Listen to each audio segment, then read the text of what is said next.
Hi and welcome back to my channel, or welcome if you're new. Um, so it, I'm on to the rising signs for the month ahead, and obviously for the month of April. We're up to the sign of Libra.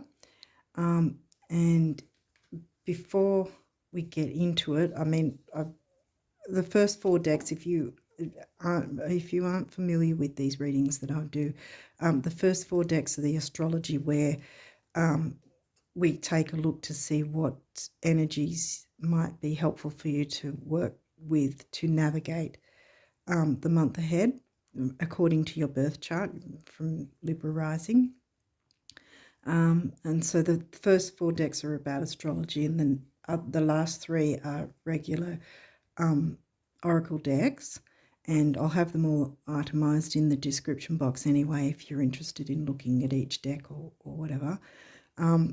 But I want to get on to what I call the two headlines for the month of April, because even though they're closer to the end of April, the actual energies are pretty much all the way through April.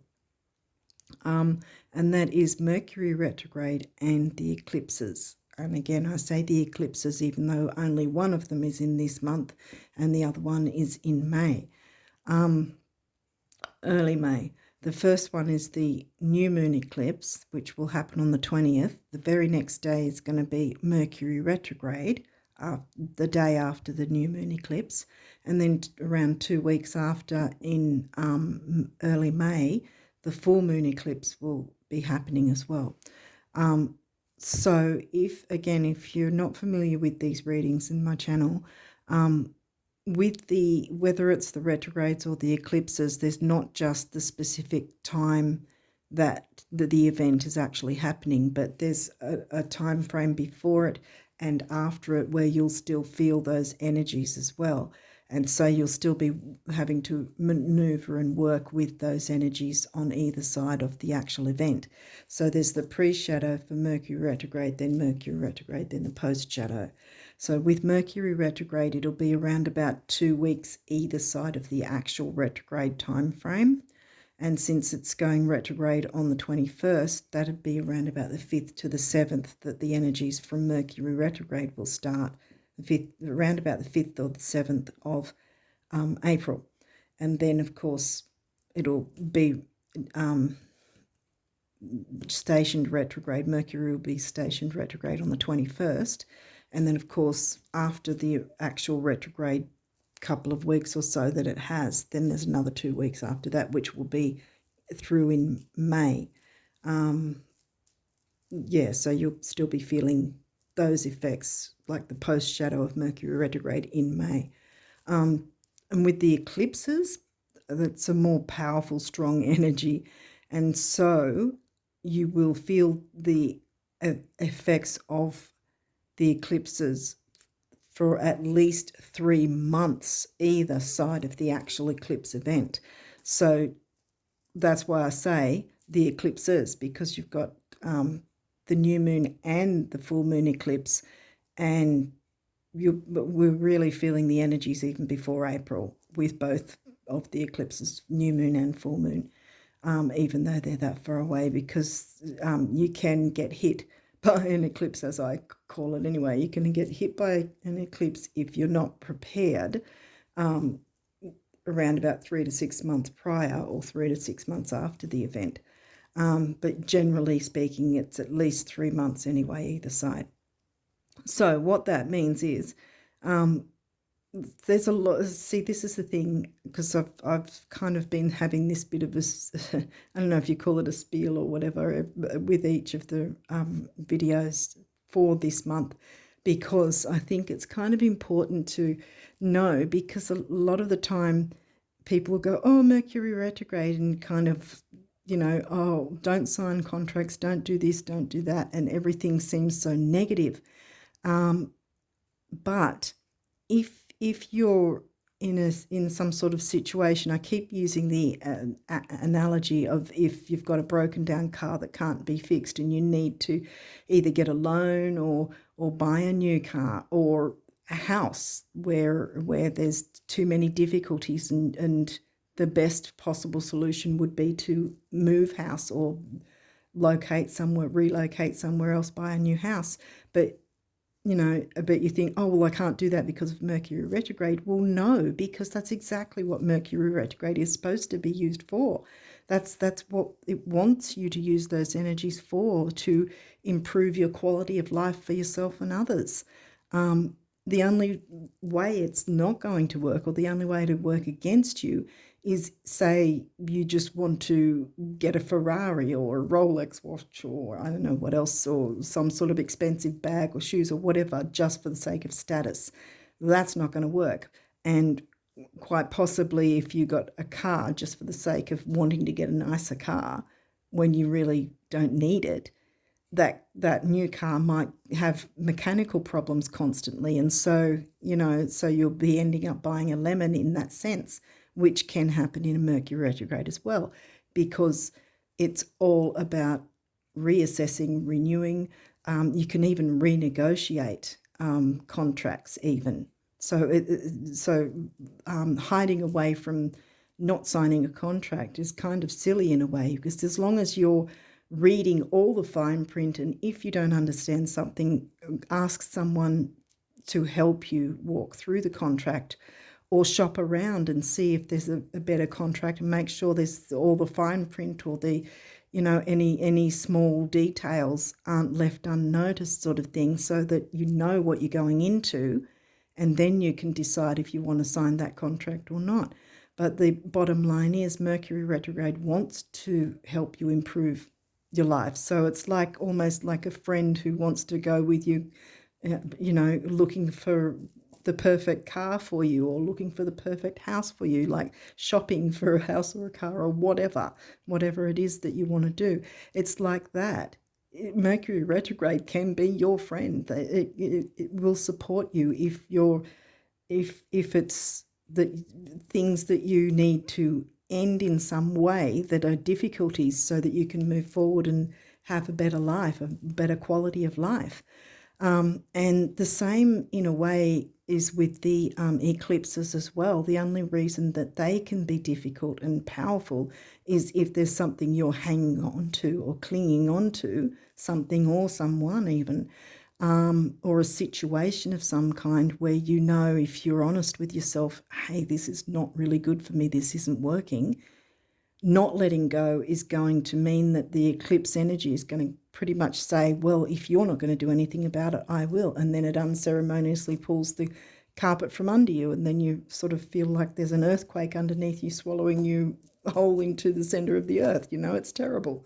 But if you if you go, okay, we've got the eclipse energies, how about I take a little bit of a look, a bit of a stock take to see if there's anything like that. There may not be, but if there is something that you go, hang on a minute, that's really not a good, it could even be just a simple habit of overeating or eating something that is not good for you. Maybe you have an allergy or something, and some sort of food is always, you're always reacting to, but you keep eating it, kind of thing. It's that sort of thing, even, something as simple as that, okay, that's not good for me. Now let's make some changes so that I'm not going to keep allowing that to happen. And so therefore you're working with the energies of the eclipse, you're working with the energies of Mercury retrograde, and you're improving your life. And that's how you can work with those energies. They're not here to punish you. They're here to clear things out. And if you're not going to do it, it'll do it for you. And then it's more difficult and unceremonious. And, like I said about a minute ago, I think that's all I want to say on that. I hope that I've made some sort of sense with that.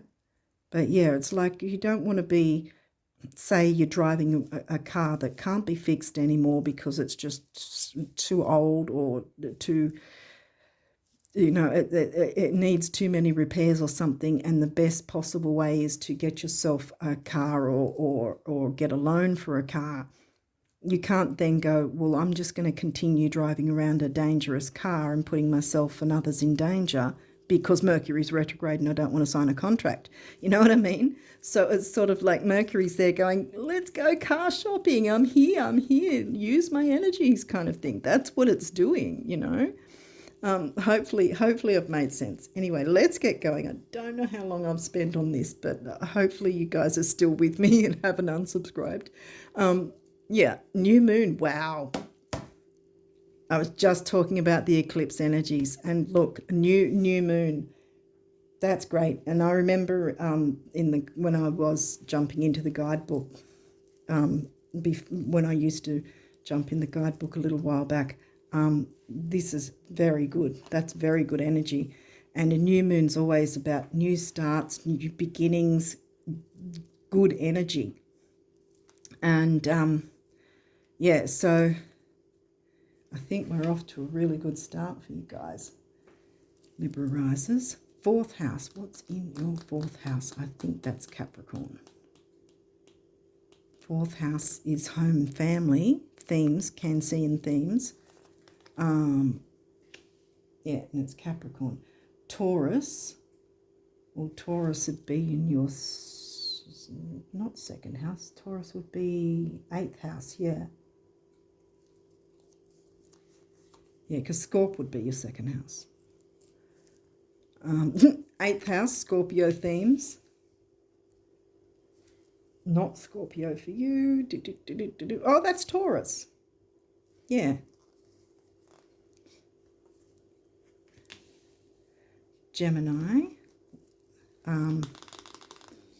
That's siblings, neighborhoods, cousins, quick trips, local travel, neighborhoods. I don't know if I already said that. Gemini, what house is Gemini in for you? That's 9th house, Sag. Themes, Sagittarius themes. Gemini is covering the Sagittarius sign. Waxing gibbous. Okay, so that's, waxing means it's heading towards the full moon. Okay, I'm going to move it around because what we've got here is a reiteration of the energies there. So you've got your full moon, you've got your new moon, then you'd have the quarter. The quarter would be in there, the first quarter, which is challenging you to recommit to your goals, ideals, dreams and all that. Now, waxing gibbous, waxing means going towards the full moon, waning is towards the new moon and away from the full moon. But this gibbous phase is about like 3 or 4 days before the full moon, and again it's reiterating commit to your dreams, wishes, desires, goals, aspirations, that sort of thing. So there's a very strong emphasis on bringing about what you want, your wishes. Yay. Leo. Wow. 5th house themes. But Leo's in your 11th. We haven't got 11th house yet. The energy is flamboyant, dramatic, proud and passionate. It focuses on the importance of self-belief. And then we've got the sun. This could be either your actual sun sign, whatever that might be, or just simply because the sun is the ruler of the Leo sign and 5th house. Your immortal spirit, purpose and destiny is involved. Wow. And it's about creativity, children, romance, fun. Oh, wow. This is a really good energy coming through for you guys too. I'm really happy about that. 2nd house, which is the opposite of 8th house, which means this is in Scorpio. 2nd house is money and self-worth, which is Taurus themes. So you've got the both of them sort of balancing each other out in a sense, because you've got the Scorpio themes of shared resources, shared income, credit cards, tax, maybe even government payments. What else would go in that? Well, there's all sex and taboo as well with the Scorpio themes. But yeah, see, Taurus is in the 8th house and Scorpio is in your 2nd because it's right opposite. See, that's your 2nd house there and that's your 8th there. And Taurus is 2nd house themes and Scorpio is covering your Taurus 2nd house themes and Taurus is covering your Scorpio 8th house themes. So I think that there's a good balance. I'm still getting really good energy, even if it's shared income, bank accounts that you share, or business accounts maybe, or business partnerships even. You are Libran, so there's probably some sort of partnership going on anyway. Chiron, the wounded healer, that's about healing. I mean, none of us ever just go, oh yay, all our wounds are healed and that's it. We're always needing to work on our Chiron wounds no matter what sign we are. I think that, again, this is good energy and an opportunity for you to have some healing for yourself and others. Maybe sextile, fantastic aspect, opportunity. Yeah, the aspects the good aspects that you want to look out for are sextile and trines. They're the ones that are good aspects, and you've got sextile right there. Square, okay, this is a challenge. Well, it says challenge. This is a challenging aspect, and what I was talking about before about 2nd house Scorpio. And Taurus 8th house and being exactly opposite each other in their themes and their signs. Well, a square is literally a quarter of your chart. And as it says here, it's a challenge, but it's not necessarily, you know how sometimes, because I've said this before, I don't know if I've said it with your reading before at any time or not, with other months prior to this, but sometimes challenges aren't actually difficult. They're not troublesome or whatever. Sometimes, you know how some people will say, oh, I'm up for the challenge, for instance, or there might be, you know how it seems to be a lot of the time online now, different places will say, sign up to this challenge for the week or whatever. You know, so not every challenge has to be negative and difficult.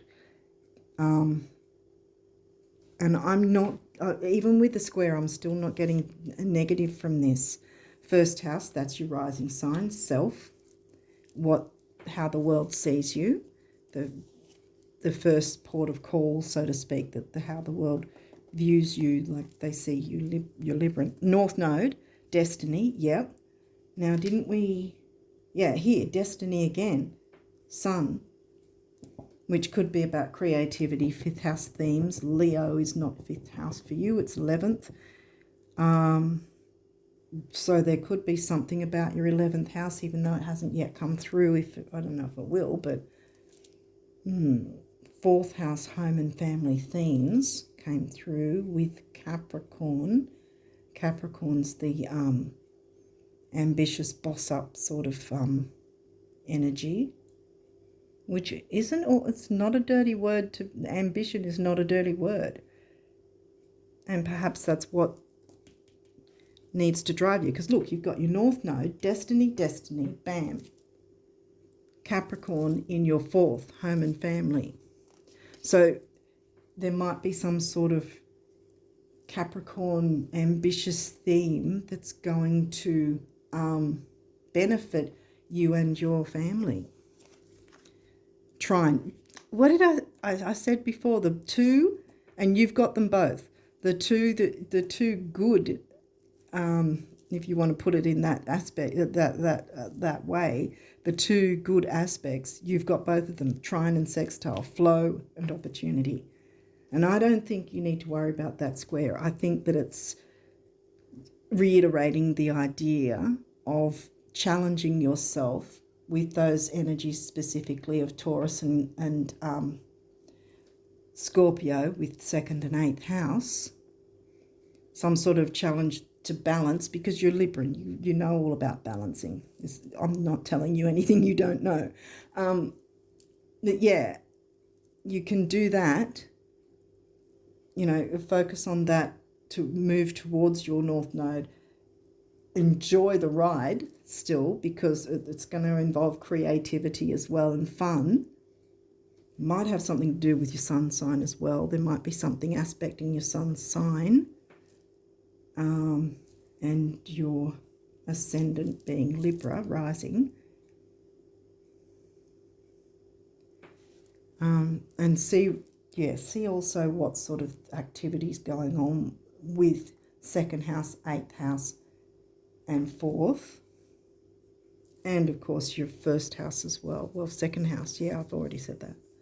Okay, so these may have reversals, and we'll walk through that if you do, but either way, oh, we've got a reversal straight away.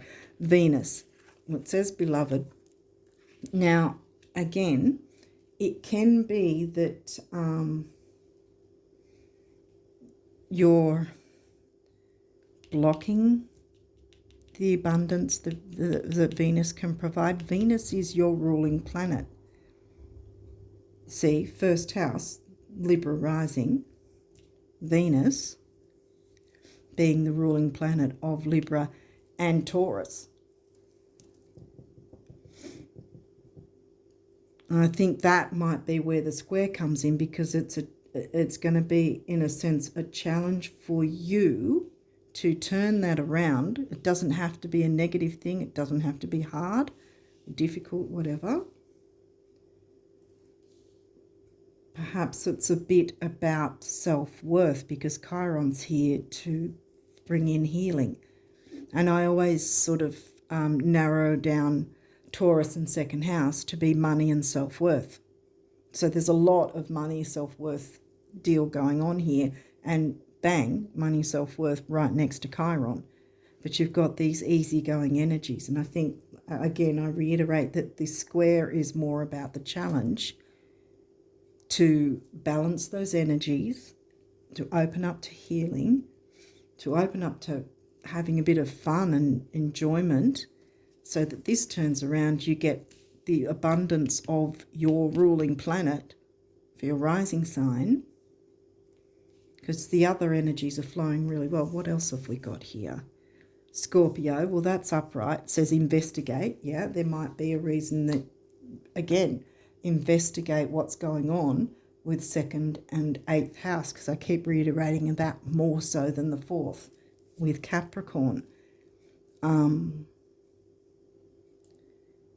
I think once you balance this out, I think that's the challenge, the square as in the challenge for you. Balance those energies out. Heal yourself and others perhaps. Like I said, that'll turn this around, because this is your ruling planet and you deserve to have all the benefits of your ruling planet.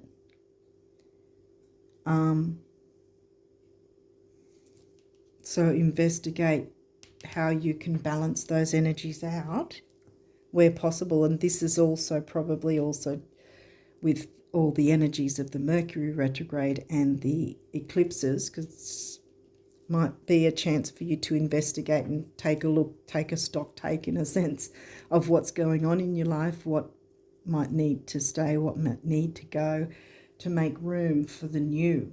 See, there's a lot of new energy. This isn't a full moon, this is moving towards it, but it's not there yet.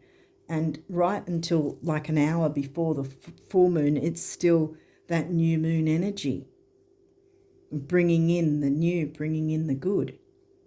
You know, once the full moon happens, then it's about letting go and releasing whatever hasn't worked or any upsets or whatever.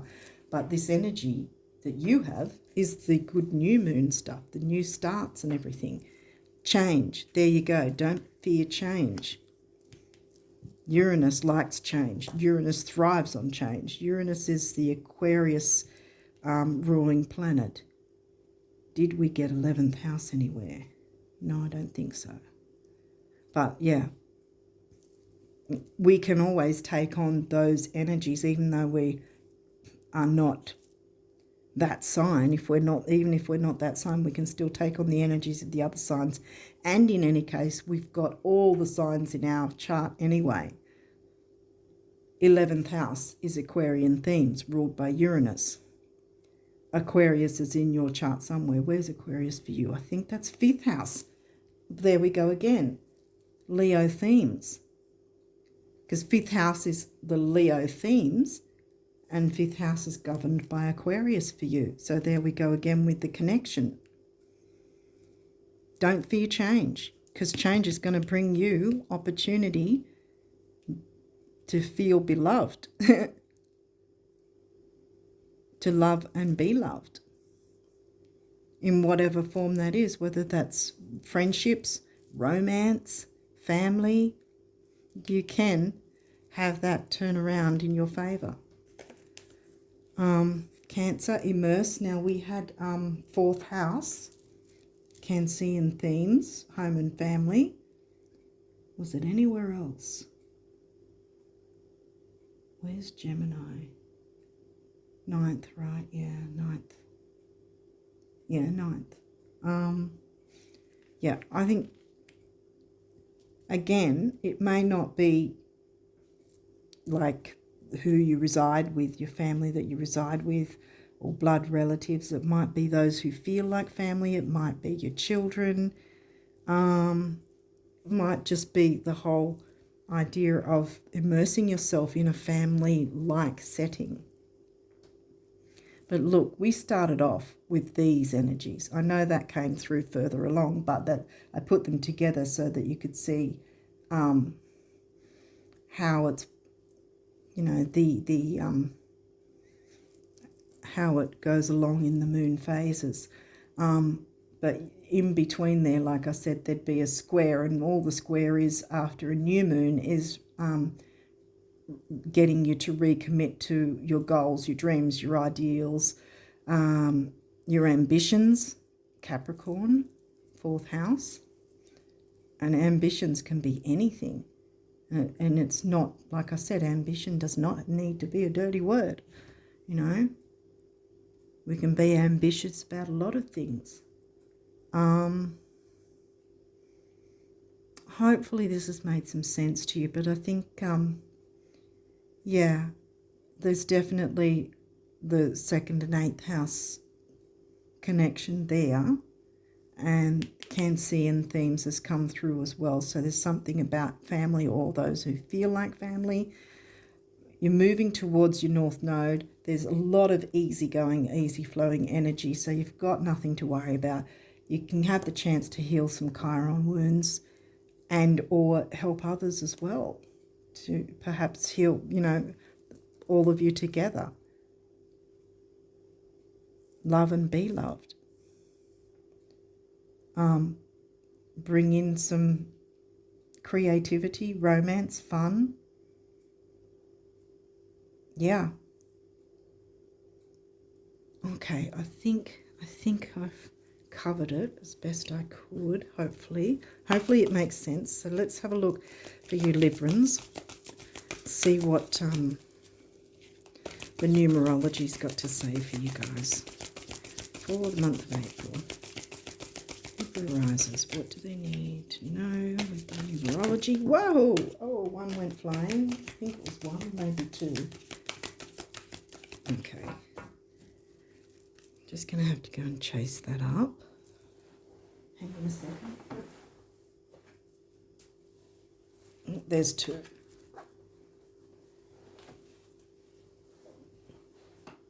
Okay.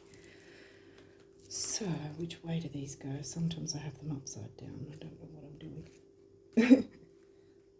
Well, I did with another reading. I kept pulling them and they were upside down, even though they don't come through upside down.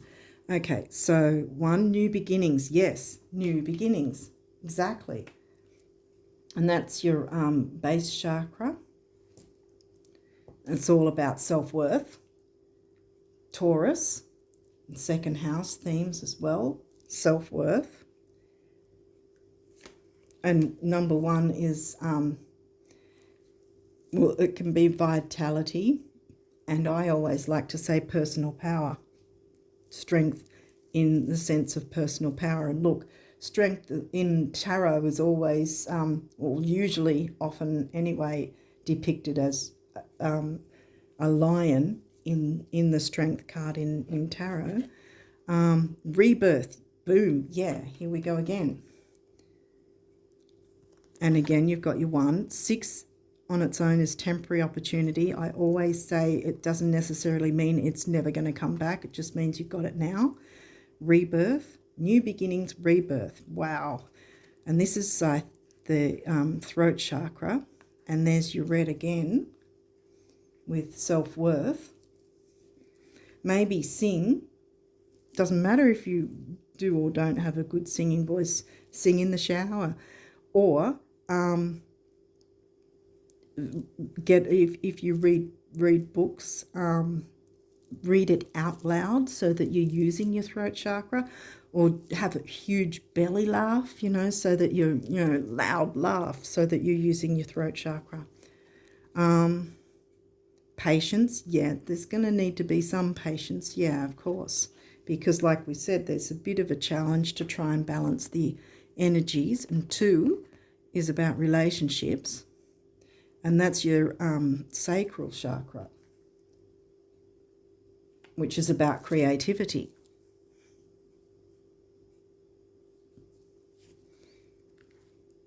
And then we've got adventure, yeah.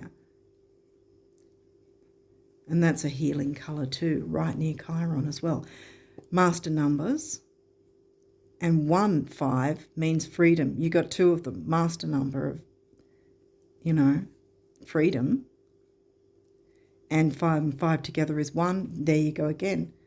Vitality, personal power and personal strength. Hopefully this is making sense. Let's have a look now.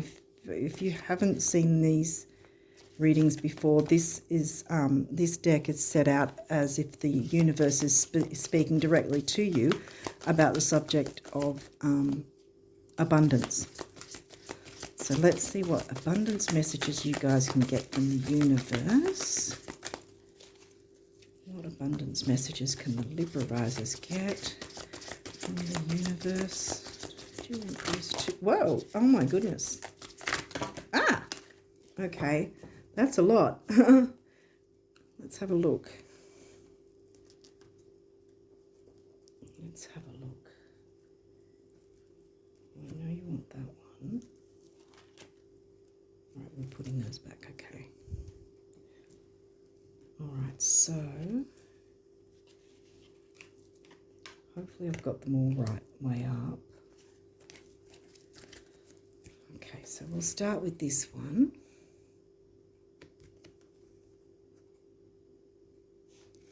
All right, this says, I've got to read off camera because I can't see a thing through my phone. Today you are a magnet for infinite abundance, divine intelligence, and unlimited love. Yay. Actually, this has always been true. Rock on, the universe. And look, we've got the same sort of colour there, healing colour. What's the next ones here?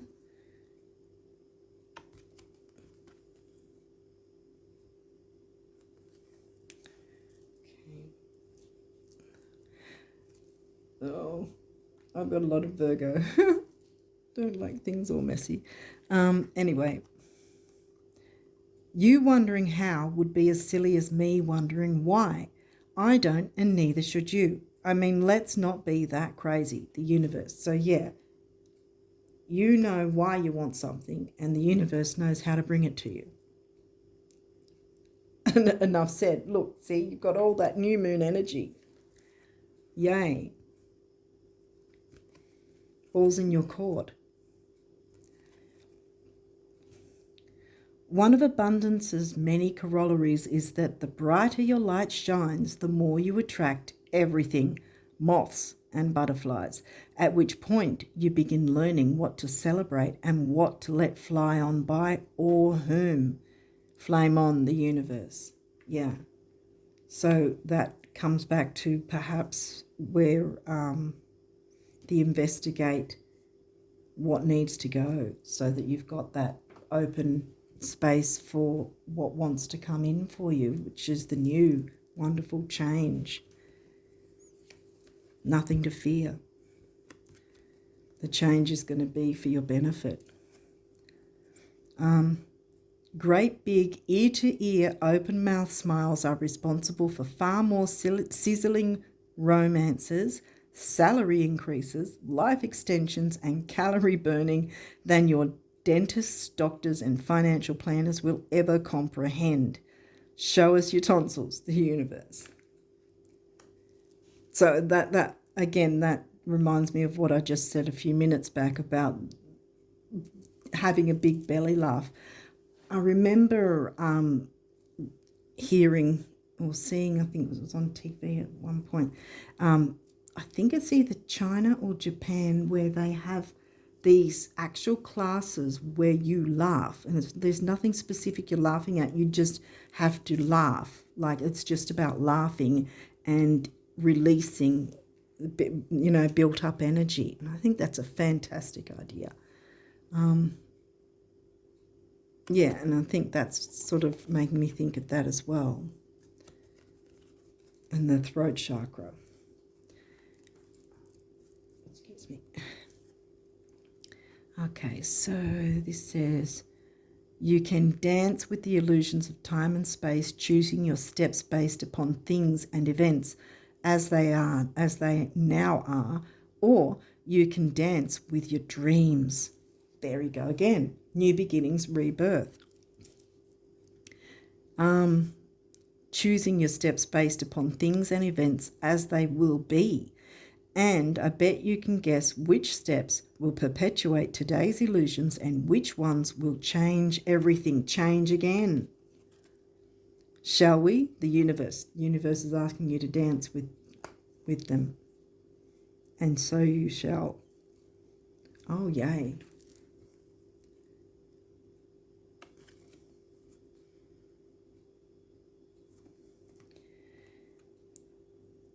Here's what I ask folks who aspire to being fabulously rich.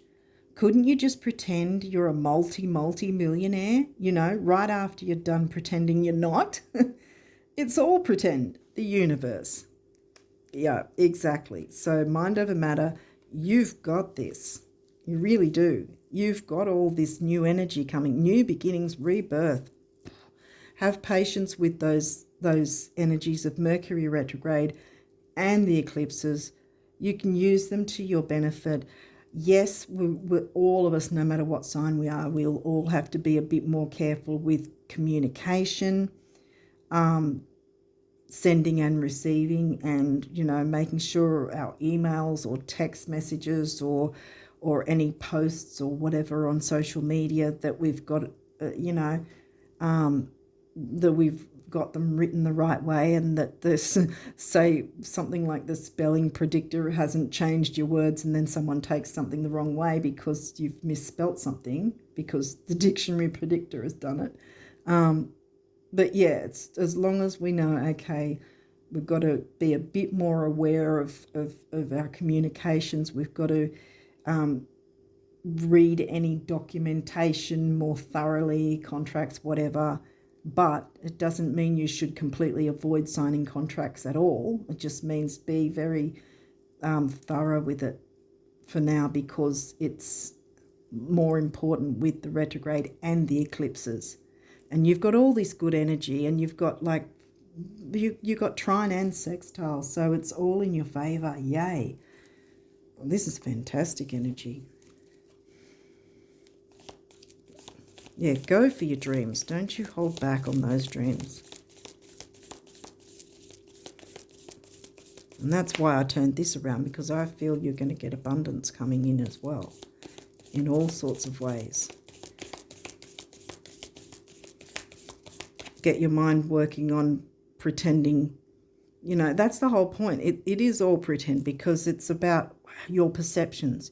If you perceive you're poor and you're never going to get anywhere, that's what you're going to get, is you'll be poor and never get anywhere.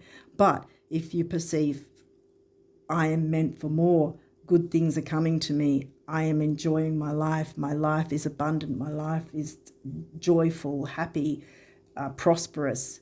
If you're thinking that now, then the universe is going to go, oh, right, okay, this is what you're wanting, this is what you're deserving, because you yourself say you're deserving of it. boom, there it is. It makes it so much easier. It's not like the universe is saying, oh, I think or I don't think you're deserving, because the universe isn't the one that has, how do we put it? We're the ones that have the ego and the logic. The universe isn't logical. It just goes on feeling and emotion. If you feel worthy, if you feel that you're deserving, if you feel that you're good enough. I mean, to say I'm good enough but not internally feel you're good enough, then you're still blocking that abundance and you're confusing the universe that way. So the universe is going, you're saying you want it, but then you're saying you don't deserve it. I don't know what I'm supposed to do here, so nothing happens. But you make sure that you're putting out to the universe, I am worthy. I am worthy of this abundance. New beginnings, rebirth, it's coming. Believe it, and it'll be here for you. Okay, what? Oh, gee. Okay, straight up. Yep. Wow, okay.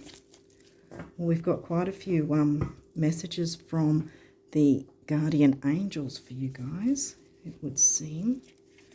What have we got here? All right. Patience. Well, we had patience before, didn't we, somewhere?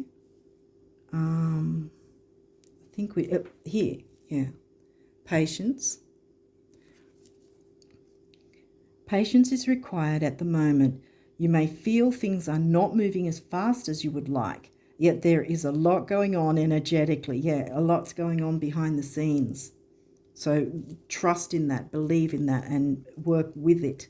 Work with the energies, like I said in the opening. They're there for you. They're there to help you get a better quality of life for yourself and even for others, you know, those you care about. Yet there is a lot going on energetically. The current situation causing concern is evolving positively. Let go and have patience. You will eventually realize that this whole event was in fact a blessing. All is perfect as it is. Trust, you are eternally loved and guided. Yeah. Don't worry about things. The more you worry, the more you're blocking that abundance, and you want that turned upright. That's why I've left it upright instead of reversed, because I feel you have that power to make sure that's upright. This is your ruling planet. This planet wants you to thrive. Surrender. Remain positive about the future of our planet, for all is part of humanity's evolution. There is a divine order to all the chaos which you perceive in our world. Nothing will ever truly change until we learn to love and accept all as it is. Lovingly surrender your judgments and expectations, and your life will magically transform.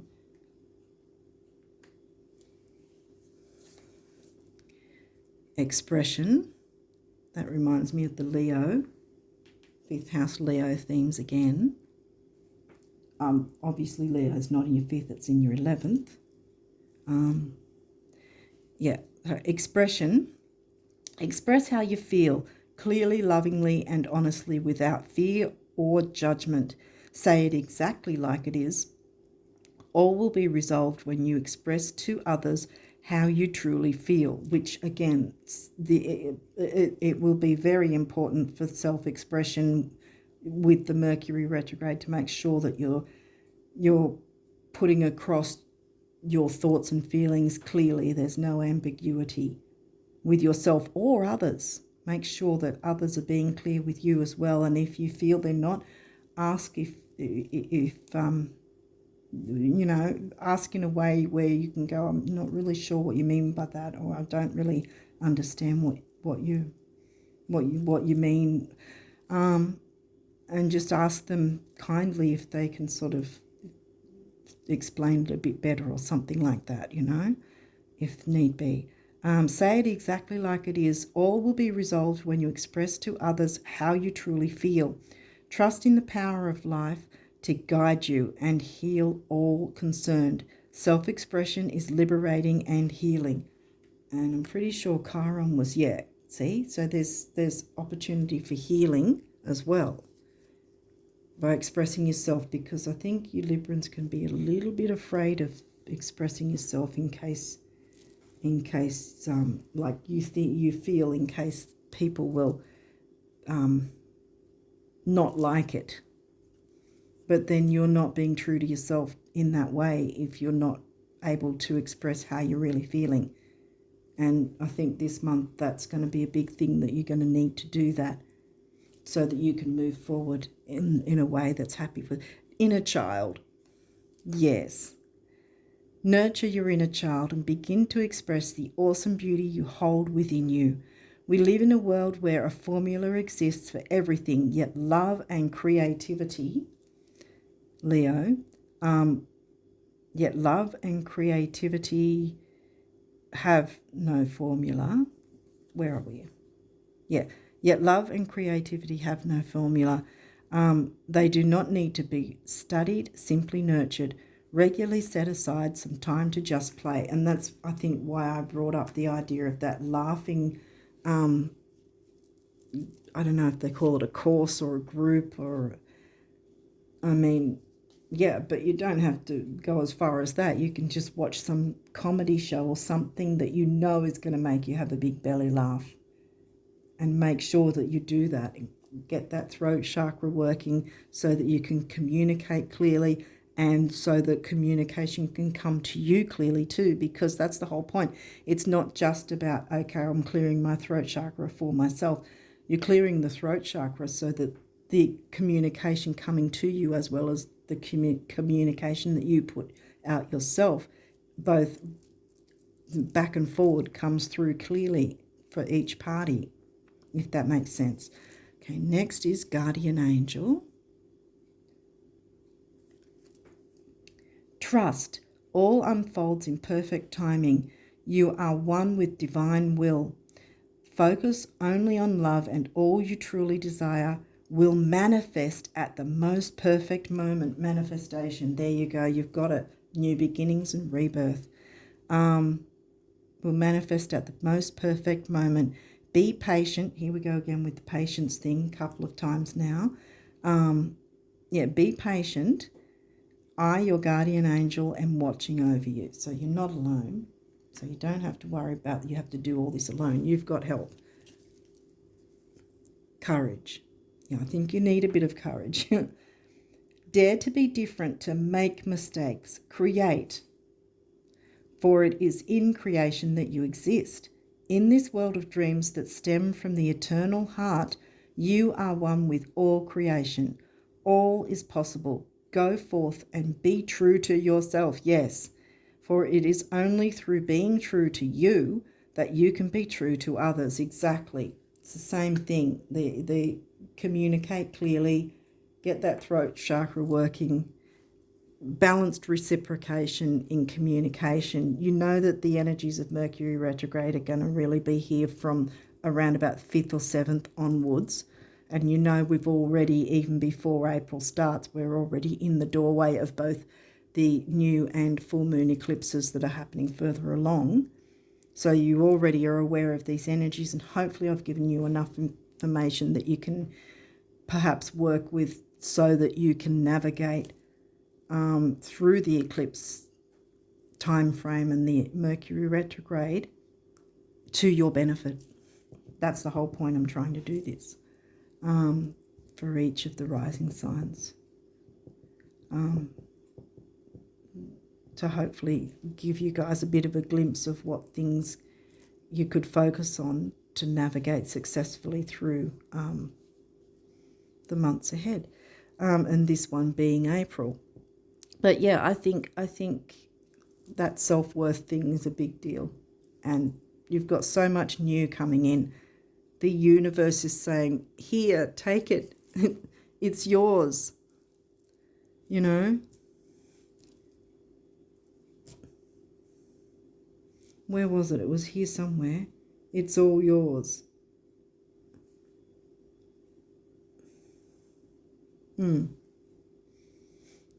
It's yours for the taking. Yeah, here. It's actually always been true.